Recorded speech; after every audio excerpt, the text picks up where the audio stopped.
Welcome, everyone, to the GSMC Chip Shot Football Podcast presented by the GSMC Sports Network. I'm your host, Manny Maradiege, coming to you today, April 8th, to start a new week with some more NFL topics and discussions to start off this week. I'm going to begin the show talking about Tyreek Hill and the sort of news that he ruffled up over the past weekend and into last week on Odell Beckham Jr. There's been a connection there between the Dolphins and Odell. Tyreek kind of made that a bit more anticipated, so I'll get more into that with what he posted on social media. Later on, I'm going to talk about some teams that would want to be trading up in the first round, kind of lurking around that number 16th overall pick that is currently held by the Seahawks. I'm going to get into those teams and what they could potentially offer for that pick. Then, later in the show, I'm going to be talking about the Seahawks, the Panthers, the Patriots, among teams to get started today on their offseason programs. Then, to end the show, a little bit more on Stefon Diggs and Josh Allen, dating back to week one of last year, and an incident that they had in the locker room where Josh Allen sort of snapped at Stefon Diggs, and how that all plays into the whole situation of Stefon Diggs eventually being traded to the Houston Texans just last week. All of that coming up on today's episode. Make sure to follow, like, and subscribe to the GSMC Chip Shot Football Podcast. And before I jump into the first segment, as always, if you have any questions or comments during today's show, please use the tip and donations link, gsmcpodcast.net, with any of those. Using this link, make sure that I can see your question pop up right away in the chat box to my right. I can read your question on air, then continue the conversation like that, take it somewhere else with some of the questions. It's a lot more engaging. It's pretty fun for me on this end to see what you guys are saying, and it's a big help for the show anytime you guys are able to do that. So again, if you have any questions, use the tip and donations link, gsmcpodcast.net. But in saying that, I could start off with that first segment like I mentioned. Back in March, around the NFL league meetings where all the coaches were there, some general managers, and everyone got a chance to speak to them in depth, Mike McDaniel said that the Dolphins had made an offer to Odell Beckham Jr., but he said that the talks were going to be ongoing. Nothing was really solidified. The biggest thing he said was that they made an offer to him. It was on the table. The ball is now in Odell's court. In saying that, reports came out after that, one being from ESPN's Jeremy Fowler, also saying that Miami is pushing pretty hard to sign Odell Beckham Jr., but again, still no deal. At this point, last season, Odell had already signed with the Baltimore Ravens, so it was a bit more cut and dry and clear to OBJ last year. This year, not so much. I assumed he wanted to go back to Baltimore on just how they all finished out, how good of a team they had, and with that feeling of just wanting more. They felt they probably deserved more with how the offense really played in that second half. I'm sure that left a bad taste in his mouth. But for right now, the Ravens don't seem really inclined to try and re-sign Odell. They released him, but up till now, there hasn't been any news about him receiving a contract from the Ravens or them really pursuing him at this point to come back to Baltimore. So that's something else to watch out for. And with all of the news swirling around Odell Beckham Jr. and the Dolphins, Tyreek Hill actually went on his Snapchat last week, and this is where it all kind of got ruffled up and everyone started to get excited about this. Tyreek Hill went on his Snapchat and posted a picture of himself with Odell Beckham Jr., just, dapping up, saying what's up to each other before a game, and he captioned it, "OBJ to Miami confirmed." That made everybody start hitting up Odell, reaching out to him, asking him if this was true. Nobody had posted anything at this point with Ian Rappaport, Adam Schefter, whoever it is you follow or get your news from. Nobody had posted anything. People started thinking, like most probably would, that Tyreek Hill was just confirming the news. How else would you get the news other than from a player coming from the direct source? People certainly believed it. I had my doubts, in honesty, just seeing it. I thought there was no way that this news breaks like this. And Tyreek Hill posted it. Everyone, like I mentioned, reached out to Odell, asking him what he thought about this, probably congratulating him. I'm sure he got some of them for people actually believing this was true. But Odell kind of calmed everyone down afterwards. He responded on X to Tyreek Hill and just feedback he was getting from everybody on this. And he said, LOL, I'm confused. Today, did I sign somewhere? Everybody keep hitting me up. But again, it was funny how he responded to that. But there was no official word from Miami or any insiders on the news on Odell. It's still an ongoing thing. I'm sure other teams are interested, at least in OBJ. I'm sure some have reached out to him with a proposal. Certainly there are some that need wide receivers that it wouldn't be such a bad idea to entertain Odell Beckham Jr. on your team. You think of the Chargers, maybe the Chiefs if they want a cheaper option for themselves.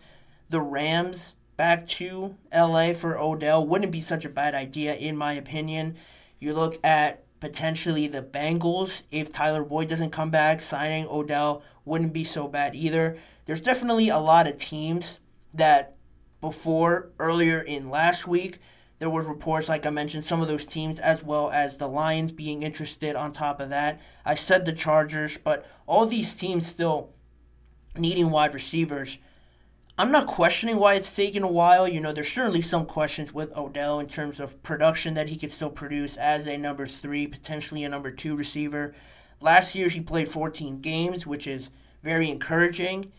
Just looking at his track history with injury, he tore his ACL recently in 2022 in that Super Bowl, coming off of that Super Bowl, missing a lot, or really missing the whole season in 2022. So that is a pause to really think about signing Odell. But other than that, like I mentioned, 14 games is encouraging. 565 receiving yards, 3 touchdowns in an offense that is already known for not really producing high numbers, high stat caliber receivers with the Ravens. It's not a bad thing. They have Lamar and now they have Derrick Henry. You kind of expect none of those receivers to get really a lot of looks in that offense.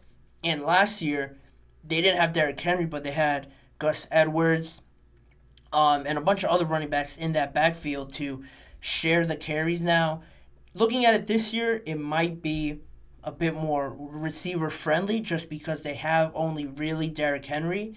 So you need to spot him at some point so other receivers could see more targets. But you also have Mark Andrews taking up some targets. Isaiah Likely had a nice breakthrough end of the year last year, so he's going to get some targets as well. Already that doesn't really show the kind of level that Odell is right now, as opposed to the Rams where I thought he was shown a little bit better and in a bit more positive light because they throw it so much. Matthew Stafford is a great quarterback. He showed how, really in that Super Bowl, how he wasn't killing the Bengals. It was still a close game, but it always seemed like he was wide open. He was getting yards after the catch. And to me, that was at the peak of Odell, at this new version of Odell that you were going to get later in his career. What kind of actions, what kind of play that you could get from him. That's where I thought the peak of it was. He signed with the Ravens, so I anticipated a decline. But even so, where Odell is right now, if healthy, I still think he could provide something very well for the Miami Dolphins. Another option that they were still looking at was Tyler Boyd and seeing what they could work out there. Tyler Boyd, probably the best remaining free agent that I can think of right now off the top of my head in all these teams that need a wide receiver. It makes sense with Miami, but he will come at a more expensive price for them, being younger and just requiring more, I'm sure, than Odell at this point. That is another option, but again, reports have shown that the Dolphins don't want to spend overly much on a receiver that's going to end up being their number 3 because they have Waddle and Tyreek Hill. Sticking with the Dolphins more, you look at that division, you want to try and keep pace a little bit with the Jets.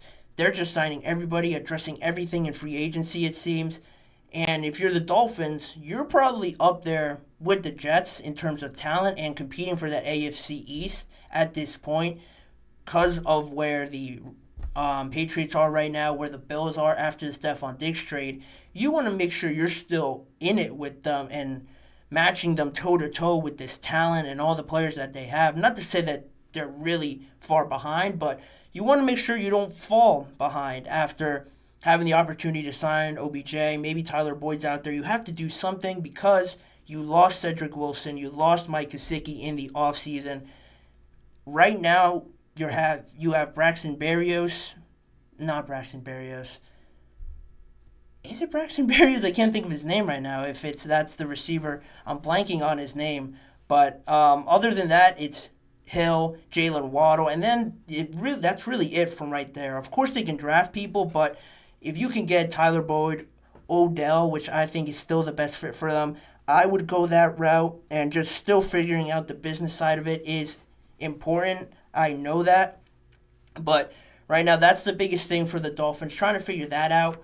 And other than that receiver on the offensive side of the ball, the only really need on the defensive side of the ball is maybe some linebacker help, some more pass rushers along the defensive line to fill the gap left by Christian Wilkins. And then after that, it's going to be hard for anybody to make a case for me that the Dolphins aren't at least as good as the Jets and the favorites maybe in contention with the Jets also for that AFC East.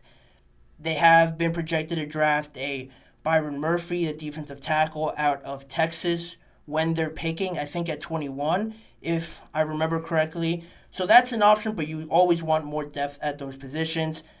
They don't have a lot of glaring needs right now, so addressing them, I think, sooner rather than later, when the prices are most likely going to go up, in some cases, I think would be smart for them. But we're going to have to just see where that plays out. The Dolphins, one of the top contenders, they want to push even more to make it past the first round. Signing Odell, addressing all the other issues is the way to go, in my opinion. But in the meantime, we're going to leave it at that. And after the break, in a few seconds, we're going to keep going on today's episode, talking about some of the teams that have been rumored to be lurking around that number 16th pick, trying to trade up to that, maybe a little bit behind or a little bit past that, to address some of their needs. I'm going to get into that, as well as Stefon Diggs and some other teams starting their offseason programs today as well. So stick around, more to come on today's episode of the GSMC Chip Shot Football Podcast. I feel like I'm losing my mind. Is everybody in the world blind? Please, Lord, give me a sign, a sign. I feel like I'm losing my mind. Is everybody in the world blind? Please, Lord, give me a sign, a sign. I wanna be the greatest. Everybody on their fake shit. I look around and feel like everybody is the fakest. I make this every day and I'm impatient. Hoping one day I blow up from the basement. Statement, the top is so vacant. I don't hear shit that I think is amazing. Waiting for my day when I'm playing. Sold out shows for 1,000 faces. Hey, give me that crown. Get in my way and to be put down. It ain't your place, all this my town. If I want that shit, then I'll get it right now. I'm losing it, the noose it fits. Some loose shit, a stupid myth. You choose to live or choose to dip. You choose to fight or lose your grip and lose a gift. Oh. I feel like I'm losing my mind. Is everybody in the world blind? Please, Lord, give me a sign, a sign. I feel like I'm losing my mind. Is everybody in the world blind? Back here on the GSMC Chip Shot Football Podcast to continue talking about more topics around the NFL draft. And in that, there's always trade talks, projections on players, where they're going to land, where teams are going to decide if they're going to trade up, how the draft board falls, a lot of things surrounding the draft, especially now that we're almost exactly 2 weeks away. On Thursday, it'll be 2 weeks away. But we're getting closer and closer to the big day, April 25th, to the start of that first round. I'm anticipating it a lot because, it's just exciting seeing where everybody lands. And there's always something crazy that seems to happen on the first day of the draft.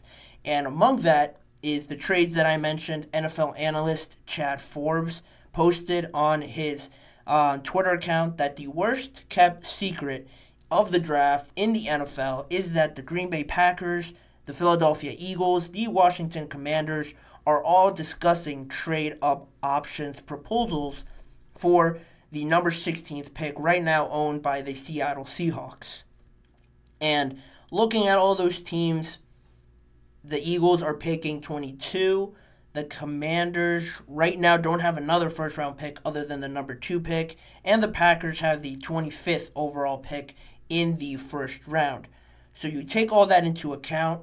Starting with the Commanders, Forbes actually went a little bit deeper with the Commanders and said that according to his sources close to the Commanders, that they really liked, and I think the specific word that he used was that the Commanders were enamored with J.C. Latham and offensive tackle from Penn State, Olu Fashanu. Those two are very high up on their boards according to the sources of Chad Forbes. Right now, the Commanders sit at number 2, like I mentioned. It all but seems that it's going to be Jaden Daniels or any quarterback, J.J. McCarthy, Drake May, whoever they feel is the second best quarterback in this draft, with Caleb Williams going first overall. So then you look at what they have to offer, the Commanders. Right now, they're sitting in a spot where they have the number 36th overall pick and the 40th overall pick that they got from Chicago in the Montez Sweat trade that sent him over there at the trade deadline to get that 40th overall pick. Packaging both of those makes sense. For the 16th pick, I don't think that's too high of an asking price or of a bid for the Seahawks pick. The Commanders, I've been already a fan of their offseason, how they've rebuilt it, how they've accepted the identity of Dan Quinn. They've brought in some former Cowboys. They've addressed a lot, brought in Austin Eckler. And right now, they address the offensive line with Nick Allegretti, Tyler Biadasz. The defensive line still needs work, in my opinion. I mean, they brought in Bobby Wagner on the defensive side of the ball as well. So they've addressed really all over. Older players, you still have to see what they can give you. But it's certainly better from an experience standpoint and from where they were really just last season with a lot of moving parts. It all seems a bit more tamed right now. From that aspect, you have older players, you just know what to expect, how to handle these issues on the Commanders. It's going to help Dan Quinn a lot, but offensive line is still a big thing, especially with a rookie quarterback projected to come in. I don't have to tell you guys that. With Jaden Daniels coming in, if he were to be the pick, it's important to protect him. You saw all the shots that he took in LSU. You're not going to be able to protect him from all those, obviously, just because he's a running quarterback. A lot of those hits come when he's running down the field and he's hit by a safety, a defensive back, and just tackled as a ball runner. So the quarterback safety rules don't really apply when he's just putting himself out there. But if you can protect him just in the pocket with better protection from some of the best offensive tackles, you can see why the Commanders are really accepting this aggressive mindset set in by their new general manager, Adam Peters. Dan Quinn, I'm sure, is a fan of it and his style going out there and getting the players that he needs to be successful.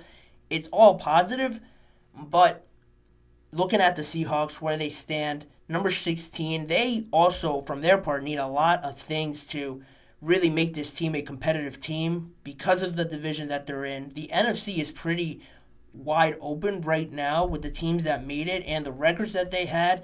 The Seahawks were right in that battle up until the last couple weeks of last year, so I'm sure they feel like they're right there in terms of just getting in the playoffs or at least competing with some of these teams that were on the brink of making it or not. They have some solid players. Jackson Smith and Jigba was very impressive. They still have DK Metcalf there to provide them something. Kenneth Walker was also there running the ball. Very solid, underrated running back, in my opinion. The biggest thing for them is the offensive line, as well as pass rusher, but I think offensive line just touts it a little bit. They desperately need offensive linemen, and they sit in that spot where the run of offensive linemen could start as early as 12. And unfortunately for them, they could just be the odd man out, just missing it right at the cutoff at 15. So they have to measure out their options with that. The Commanders don't have a first round pick to offer, so that's something else that they have to consider with the sort of talent that they want to bring in to their team. Then you look at someone like the Packers as well. They also have some picks to give up. Unlike the Commanders, they have a first overall pick. Now, switching picks just straight up like that, if I'm the Commanders, I'm not sure if I'm taking it just because you hold the leverage right now. You're the one with the pick that everybody seems to want, so you don't have to give it up. I'm asking for at least a third. If you can get a second, that's ideal. You don't really get much better than that. With the Packers, at least getting their 25th overall pick, if you were to ask for that. And on top, they have the 41st overall pick in the second round that they got from the New York Jets in the Aaron Rodgers trade, and the number 58 pick as well. So if you can't get the 41 and still want a first round pick, I'm probably asking for the 25 and the 58 to address some of the needs that the Seahawks still need. The Packers are in a similar spot with the Seahawks because, again, they were the last team to make the playoffs, and they really surprised a lot of people. Jordan Love played amazing. The young wide receivers that they had, outstanding in some of their performances. Yeah, Aaron Jones isn't there, and he had a great postseason, but Josh Jacobs, I'm sure, could at least give you what Aaron Jones did, maybe a little bit less if you want to be on the safer side. But regardless of that, I think their defense surprised a lot of people, played up to the level of competition, and they only really need, after addressing the safety position a little bit, they need another defensive back on the other side of Jair, maybe a safety that they could pair up with Xavier McKinney. But other than Tyler Nubin out of Minnesota, that's the only safety I could argue could be in the first round. Other than that, they could address that later on. Offensive line is always something that everybody seems to need, can't get enough of. After John Runyon left and a few others, they could address that, which is why I think they want to move up. Other than offensive line, I don't see why they would, but that's the report. That's what's coming out of Chad Forbes and other people that follow the Packers. So it makes sense.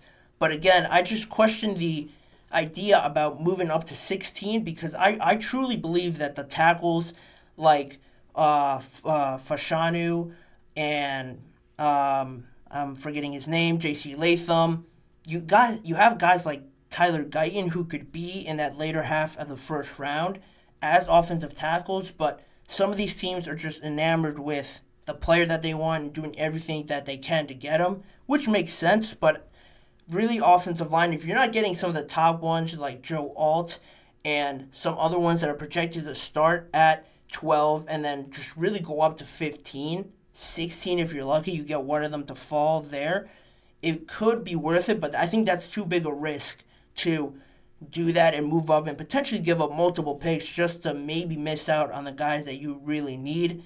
And then rounding it out with the Philadelphia Eagles, another team that has the 22nd overall pick, so they're right there close with the Seahawks. They have the 50th overall pick from the Saints and 53. That's their own pick in the second round. O-line, again, is another issue for them, and defensive back. I don't need to tell many people that followed football or followed the Eagles, if you're a fan, James Bradbury didn't play particularly well. Was on the receiving end of a lot of criticism just because of the level that he played in his first year. Then to have that big a drop-off was alarming and very unfortunate for some of the fans that were very angry with some of the performances that he put out there. He got benched in the Tampa Bay game. That was their last game of the year in the playoffs, so it left a lot of bad taste in people's mouths. It's something that I probably see as their biggest need. Offensive line, not so much because they just locked down Landon Dickerson. They locked down Jordan Mailata. Lane Johnson is still under contract until 2026. They have Cam Jurgens there. I know, I'm probably 95% sure they're going to give him at least a shot at center or right guard where he played last year under Kelsey's last year. So you only need one more spot, and I don't think it's a massive, massive need for them to draft one of the top guys with so many other great pieces around them. Yeah, you want to have the best guys at each position. I acknowledge that. But you have analysts like Mel Kiper, Field Yates, saying that some of the top centers like Zach Frazier and Jackson Powers-Johnson have started to slide back a little bit in some draft boards. The only one that still remains a top pick, first rounder, is Graham Barton, the center from Duke. And if you want to make a case to move up to 16 just to make sure you get him, all right, that's how you feel. That's how you want to make sure you get him. But at the same time, he still could be there at 22. So I don't think, again, it's worth the risk of moving up to try and get a guy like Graham Barton and giving up potentially multiple picks that you, at the end of the day, didn't have to give up, because not many people outside of the Eagles, the Steelers maybe need a center, and the Steelers are picking 20. I'm almost sure they're not going to take a center with the 20th overall pick as well. So the Eagles really, again, don't have much incentive to desperately move up because of the state of their offensive line already.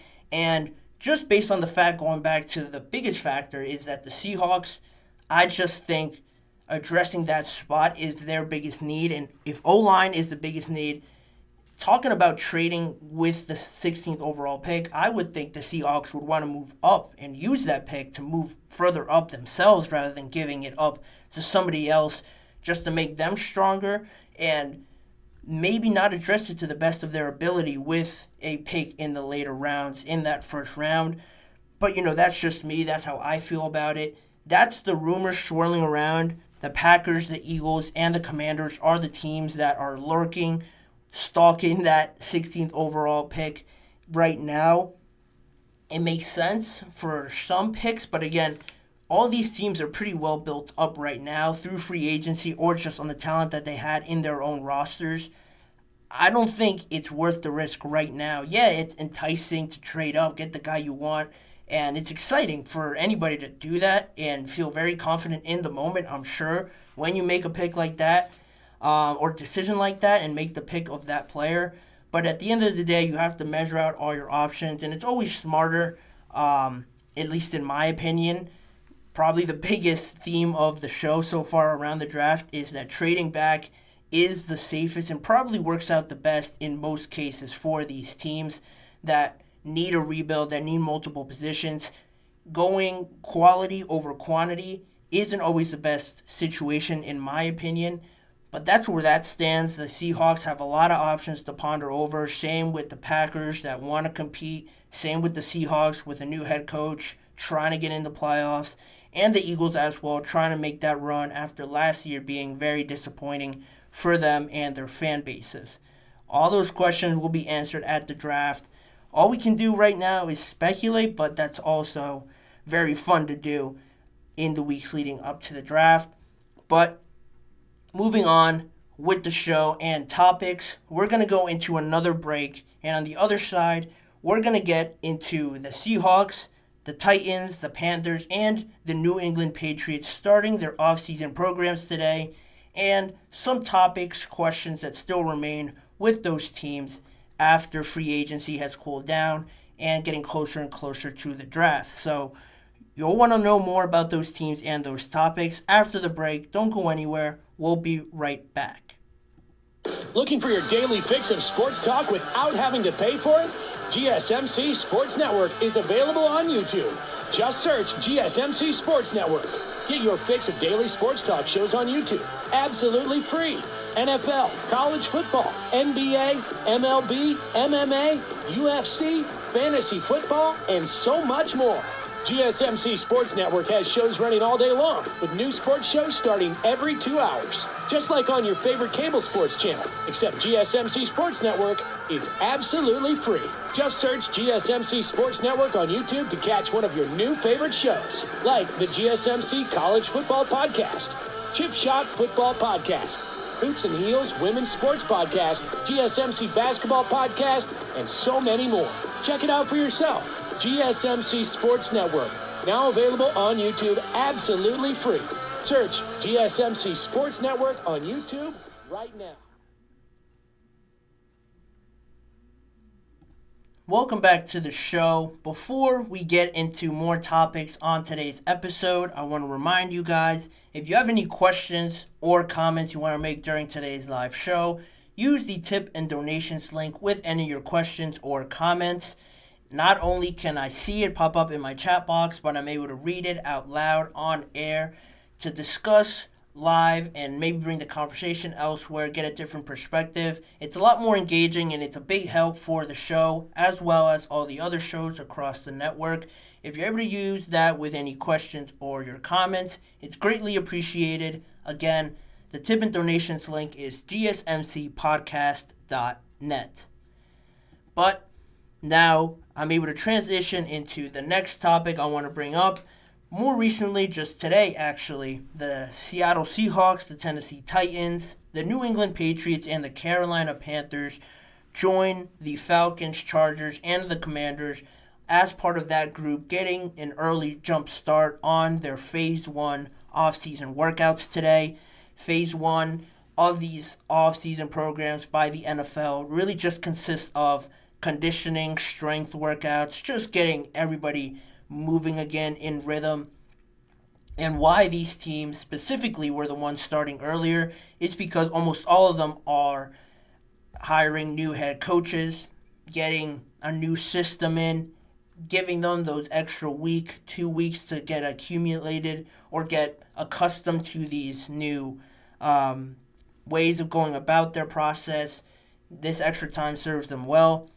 Same thing now this week with the teams that I mentioned, all with new head coaches, trying to get their first chance to engage with some of the players that have already been there and kind of know their way around the organization and the building, because that's another part of it, right? If you're moving to a new team, just trying to build this with a bunch of new players that might have gone there through free agency and through trading. They also have to get a chance to get to know them, accustomed to their teammates and stuff like that.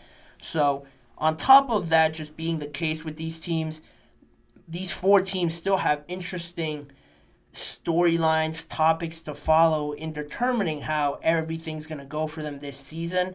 A lot of similarities with them just because, again, they have new head coaches, but some differences that puts them in different categories of the process and where they are along the process of trying to compete next year, maybe a longer-term plan for some of them. It all falls in specific spots, and I wanted to talk about it just to bring it up and see where they are along that process. Starting with the Tennessee Titans, new head coach Brian Callahan. They hold the number 7 pick in this year's draft, and they've been one of the more active teams just in general, not just of these four. They traded for L'Jarius Sneed, brought in Calvin Ridley, Tony Pollard, Kenneth Murray, Chidobe Awuzie in free agency or through trading for them in the case of L'Jarius Sneed. They lost probably the franchise's biggest, most notable player in recent time, Derrick Henry. He's now with the Baltimore Ravens. Azeez Al-Shaair, probably their top linebacker last year. Now he's with the Houston Texans. The biggest thing with the Titans, I've mentioned it before, is them trying to mold themselves, this organization, into a more modern, spread, more offensive-minded team under Brian Callahan because he's coming from the Cincinnati Bengals and how just explosive they were. Obviously, from the personnel standpoint that they have, Jamar Chase, T. Higgins, they had Tyler Boyd, Joe Mixon, Joe Burrow, one of the top quarterbacks. All of that obviously is a big part in trying to implement this spread offense. If you don't have the players, the personnel, this idea is not as good as other plans. It's just as good as Mike Vrabel's identity that he had going with this team in just trying to be run heavy, running it a bunch of times during the games, relying on their defense. I'm a really big fan of the Titans going this way. I'm really a fan of any team trying to make this switch because that's where the league is going, and I just think if you don't fall in line with the trend, be accustomed to what is happening in the NFL, you're just going to get left behind. And you see some teams stick with their traditions a bit too much and haven't found success really in recent history with just playoff wins, Super Bowl appearances, and stuff like that. the Steelers, a big component of that. So I like what the Titans are doing. But with that comes questions of switching over to this new mold. How well is it going to fit this personnel? You can project that it's going to go well because you have Hopkins and now Calvin Ridley. But Calvin Ridley is now he is 30 years old, trending towards the other side of 30 years old. DeAndre Hopkins is not washed up by any means, isn't past his prime, but he is another year older. You have to monitor the development of Will Levis, now implementing a new strategy early on in his career. How well is that going to go, and how long is that transition period going to be for him before it starts clicking and it starts looking like Brian Callahan envisioned at the start of this whole thing? I think it's going to go well eventually, but there's always a transition process. There's always a learning struggle process with it. With Will Levis showing some signs, but really holding the key of how well they end up playing. There's a lot riding on it, so I think just getting that squared away and knowing where Will Levis is along that path is going to be huge for them. I mentioned that 7 overall pick. They could go offensive tackle. They could get another weapon for Will Levis. They could go pass rusher, which they desperately need, to combine with Jeffrey Simmons. A lot of options with that 7th overall pick, so they have to get that right and make sure that the other positions that they don't address in the first round will eventually get addressed later on, and hope that you get production from those later picks potentially for them in an AFC South that is stacked at the top with the Texans. The Jaguars are no joke. The Colts are very competitive in some games, and in others they might not be, just quite frankly, but they're still there. They're still a prominent team. They have good players.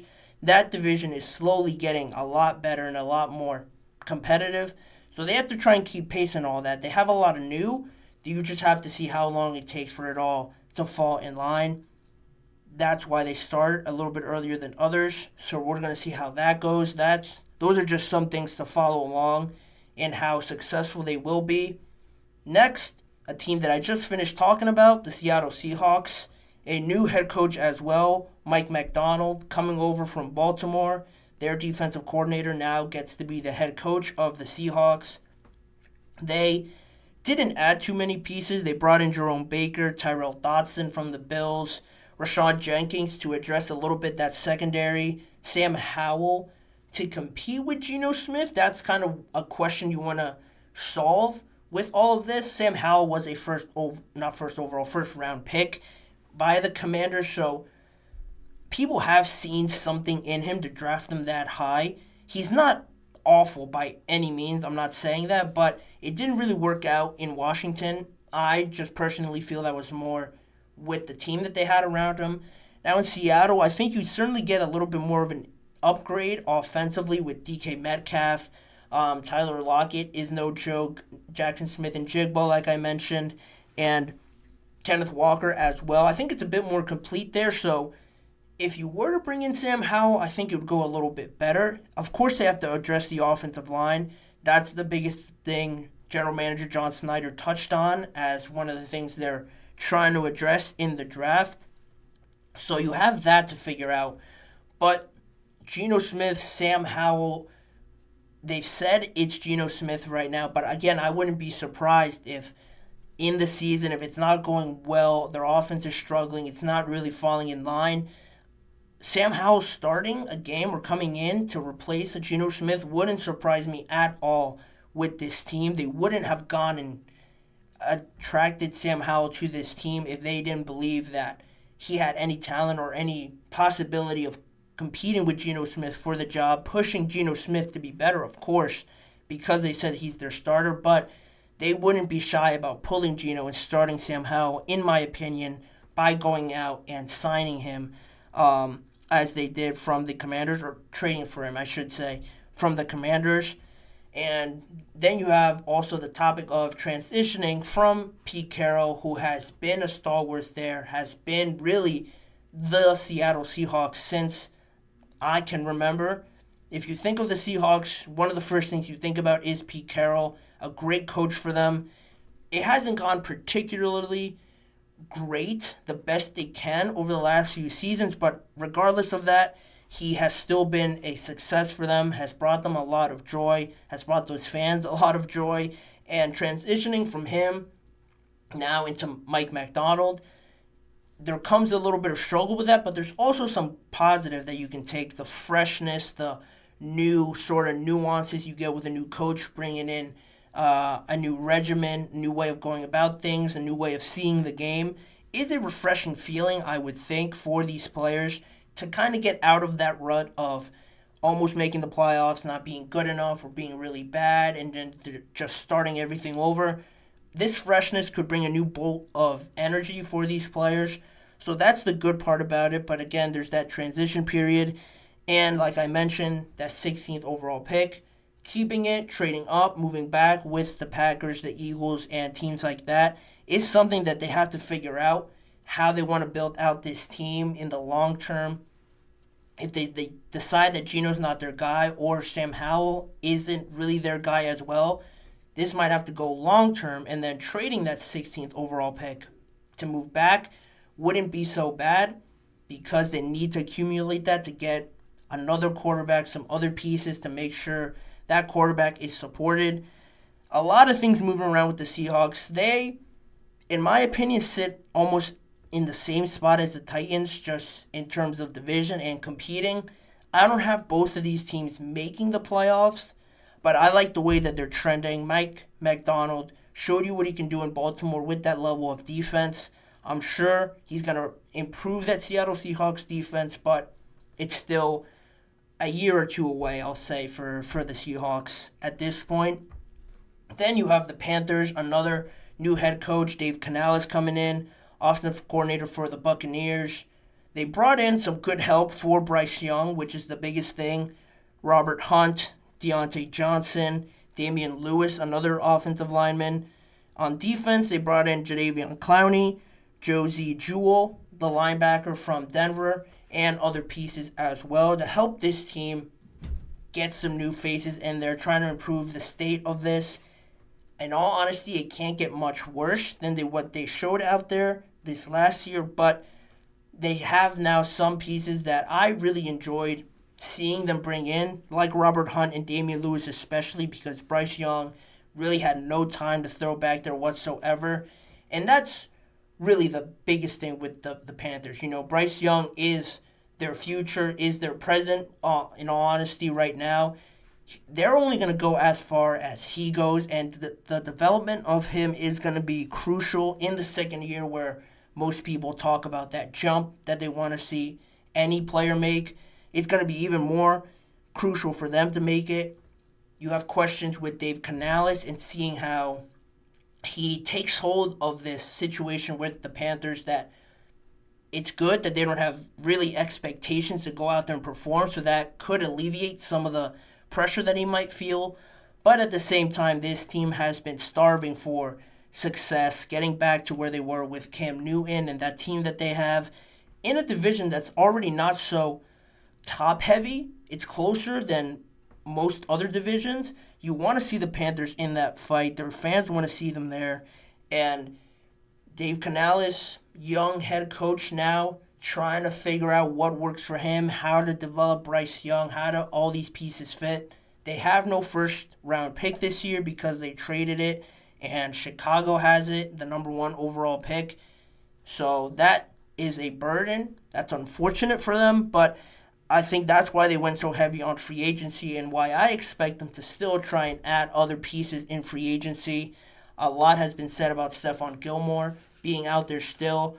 A Carolina native, I want to say, was the biggest selling point for him. Clowney has tried to get him to sign. So if they get a player like that on the latter part of his career, I think would be very well for them, work out very well, and I see that potentially happening for them. And I'm not saying they're going to be an 8-win, 9-win team, but getting to 6, 7, 5 wins, I think would be viewed as a win for them. And to round it out, the New England Patriots, Gerard Mayo comes in there to start a new era for the Patriots somewhat. He has been there, so he kind of knows the Patriot way with the Patriots and assuming that role as head coach. But is that the way that he wants to go? Does he want to add a new spin on it or just change it completely and go a different way? I'm hoping that he does. I think the whole cliche about the Patriot way and some of these mantras that these teams have, I think can wear down and become old at some point, and people just want to stop hearing that. I think the Patriots are at that point, and I think their fans would really feel that bringing something else differently, being more reliant on their offense and high scoring rather than their defense over the last couple years, that it has been that way, I think would come very well for them. They have the number 3 overall pick in the draft. Do they go quarterback, trade back? I've said that they have to trade back because they need multiple pieces. But again, going with a different flavor on offense on their team, drafting an exciting quarterback could be very well. It could work out well for them, but is that the right thing to do? Are you going to stunt the growth of that quarterback? Is it going to be a wasted pick 3 years down the line like it was with Mac Jones? You want to avoid that situation at all costs, so that it's a lot of thinking and figuring out if this team is ready right now to at least have their new quarterback, if they draft one, trend in the right direction. Seeing the transition of Gerard Mayo from being that inside linebackers coach with them to now the main guy is going to be something to watch out for. They also have a new general manager, Elliott Wolf, and how their relationship works out and how they draft together is going to be huge with this team going forward. They're another team that's sitting on the brink, I think, of not being a competitor and starting to figure it out. They're right on that line, I think, because they brought in Jacoby Brissett, KJ Osborne. They were able to bring back Kendrick Bourne, Uche, the outside linebacker as well. Antonio Gibson comes in there. They have some solid pieces coming back. They re-signed Kyle Duggar. Pieces that they needed desperately are coming back. They added some not so exciting players, but definitely something they could build on. They're right on the brink of it. They're another team that's a year or two away from competing in that AFC East that right now it's between the Jets, the Dolphins, but either of those teams, because of how they're built right now, they're built to win now. And a year or two when the Patriots are getting there to being very competitive for that division, those other two teams could be losing players or moving on more of a transition period. So that's something to look out for with the Patriots. And how it all works out, we're going to have to wait and see, as well as waiting and seeing the direction of this show and how it transitions. I will be moving on to the next topic. After the break, we're going to get into the little incident spat that the Bills had in their locker room after week 1 when they lost to the New York Jets between Stefon Diggs and Josh Allen, just adding to the whole story and topics around why Diggs was traded. This might clear up a little bit of that. More on this story after the break. You're watching the GSMC Chip Shot Football Podcast.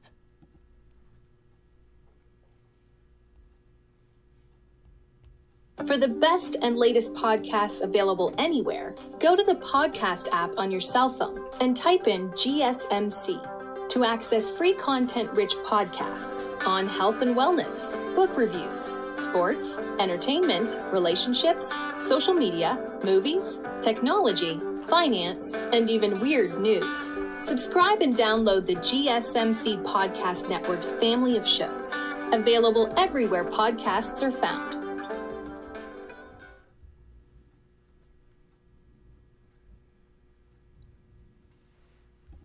Thank you for joining me still on the GSMC Chip Shot Football Podcast to talk the last bit about Josh Allen and Stefon Diggs.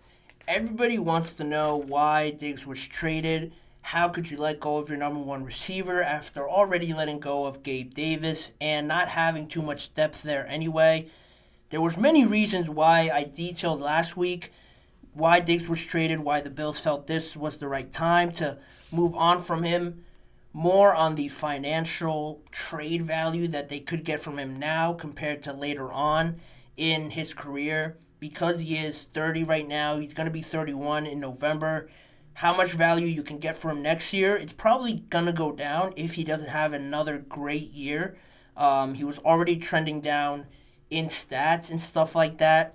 So that makes sense, what you're going to get back from him. If this is the best you can get back from him right now, probably better for the long term of this team that they moved on.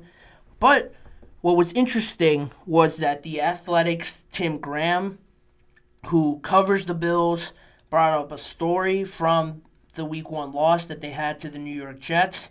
If you recall, that game, Rodgers got hurt, obviously was the biggest thing, but Allen had a decent, I won't say he had a decent game. He had 236 yards, a touchdown, but he threw 3 interceptions. All of them were to Jordan Whitehead. Funny enough, all to one player. The Bills lost, and Diggs had 102 yards and 1 touchdown in that game. Not awful, but like I mentioned, Tim Graham covers the Bills, was in that locker room after the loss, and on his podcast, Tim Graham and Friends, on Thursday, he mentioned on that episode how tension kind of boiled over in that locker room. You had Josh Allen sitting there with a towel over his head, just disappointed as you would be by throwing 3 interceptions and losing the game you definitely should have won when Aaron Rodgers went down. Tim Graham, recalled some players going up to Josh Allen, saying things to him, then just walking by, Josh Allen not saying anything. Then Stefon Diggs came by and said something to him, and then Tim Graham said, "As I recall, I didn't include it because I didn't know what Stefon Diggs said to him, but Josh Allen snapped at him. He said, 'It's just one effing game,' and kind of motioned like, 'I'm not talking to you here.'" And that's what Tim Graham said on his show. It got a lot of news because, Graham made sure to emphasize that he didn't know what he said. He could have said anything. He could have said something positive, and then just Diggs, Allen didn't snap at anybody else that walked up to him. So that's really the biggest thing. It was after Diggs walked up to Allen and said something. Nobody knows what it was. But it was then after that Allen, I don't know if he got up, but he snapped at Stefon Diggs, said what he said. "It's one effing game," exclaimed it. And he said that. And you look at that whole scenario, and it just makes you think of all the other incidents you see on the sideline. I'm not sure what game it was, but there was a picture or video of Stefon Diggs standing in front of Josh Allen with his arms raised up like what are you doing, or just confused, looking at Josh Allen after. I'm sure there wasn't miscommunication on a play. Stefon Diggs throwing down the iPads on the sideline, being frustrated. Seeing them lose in the playoffs, it's one thing. Seeing that over and over again, this team just being on the cusp of beating the Chiefs, getting past that hump, jumping over it, and getting to a Super Bowl, it's just been lacking. And you can kind of see where Diggs, I guess, is coming from. Not to defend him, or if this is exactly how it happened, to say that it's all right to do that. But, you being in that moment, I can only imagine what it's like being so close and then losing a lot of them because it is your own fault. Somebody dropping a pass like Stefon Diggs did in that game against the Chiefs this year, one-on-one down the field, had it in his hands, and he dropped it. So being frustrated from that, Josh Allen missing a throw potentially, miscommunication on a route, all these things just boil over at some point, and it's not uncommon to see it. You see some players be very honest with each other and have that sort of relationship where they could scream in each other's face and it all be all right. Just because of that relationship that they have, does that apply to Allen and Diggs? It's happened a few times, so you want to think that this is just how they act. Stefon Diggs can say things like that to Josh Allen and not be taken personally. A lot of the times, it's not how you say it. It's really just getting past of the frustration and how Stefon Diggs might be shouting in that moment, but you have to really pick out what he's saying. It could be helpful, or it could be coming from a good place, but he's just frustrated and saying it in a loud way, screaming at him. that could just be their relationship. It could be vice versa with Josh Allen going at Stefon Diggs. That's just how it could work out. You don't know, but it doesn't look good for Stefon Diggs. And this is really the biggest point about all this with Diggs, already with those incidents like I mentioned. Now, a story like this pops up. It is questionable because there's a lot of uncertainties, but people will lean towards it being true because of all the other stuff that happened with his quarterback. It carries over with Diggs when he goes over to the Texans. Now, people start asking, is he going to act like this with CJ? Are they going to have a good relationship? Is that going to get in the way of them having a good season if they're always dealing with Stefon Diggs not being happy about getting the ball? They have a lot of other weapons on that team that are going to get targets. I'm projecting Stefon Diggs to not be the main guy on that team. He might be the most accomplished and most recognizable at this point in his career, but CJ has a better relationship, I would guess, with Nico Collins, who has been there, Tank Dell, who they came in together, Dalton Schultz. Stefon's really the new guy trying to see how CJ is, trying to get on the same page as him. So now this reputation sort of carries over with Diggs into Houston, where it might not be fair. It might not be how Stefon Diggs wants to be portrayed in this sort of relationship with wide receiver and quarterback. But unfortunately, that's the sort of thing that builds up when you have these incidents happen. A story like this comes out, and then you end up getting traded away for not really too much of what people think is your value. It paints Stefon Diggs in a bad light. It could be another thing that, he just doesn't honestly care about what other people think, but they are questions that pop up. I'm sure CJ is going to get asked about it. Stefon Diggs is going to get asked about it at one point, or like how you think this relationship is going to be. They might ask CJ about these incidents at Buffalo and how their relationship is going at one point if they seem frustrated with each other.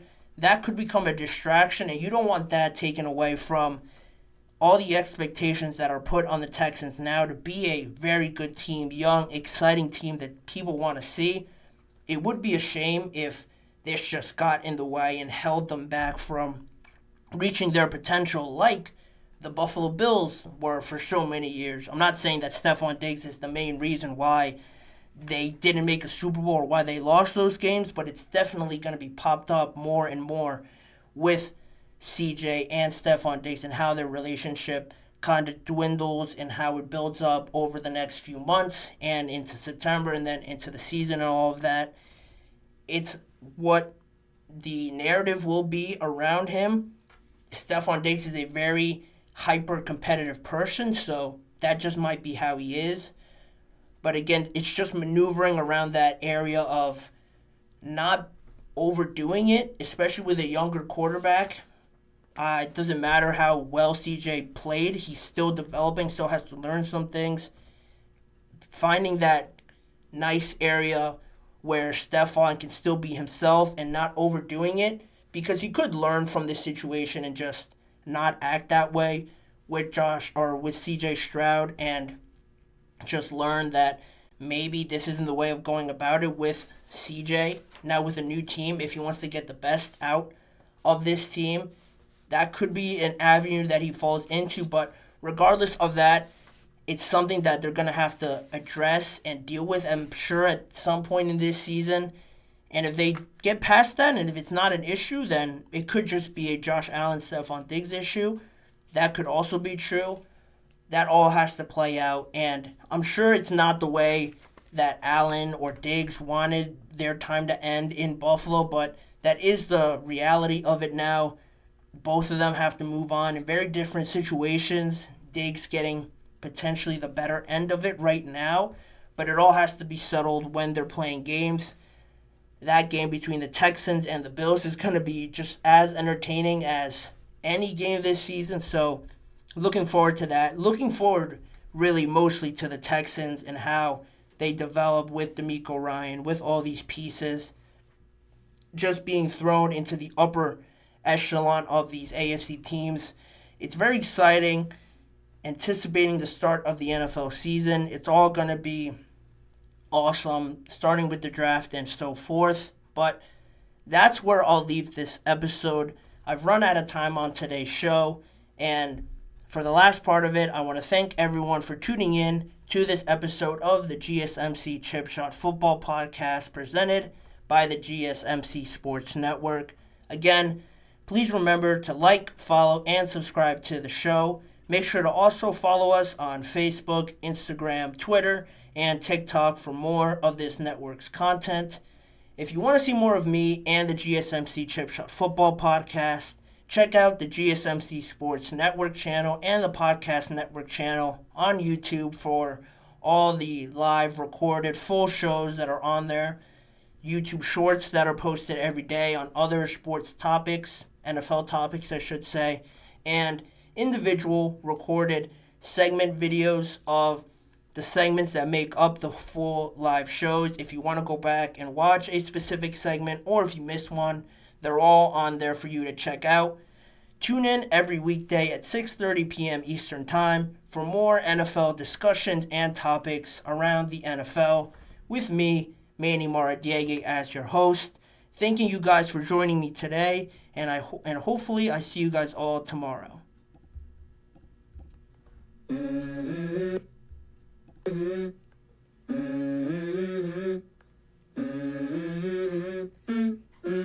Let's go. I wake up to a little bit of drool on my pillow, feel like it's gonna be a bad day. Yeah, I'm tired of shit, and the coffee ain't hit yet.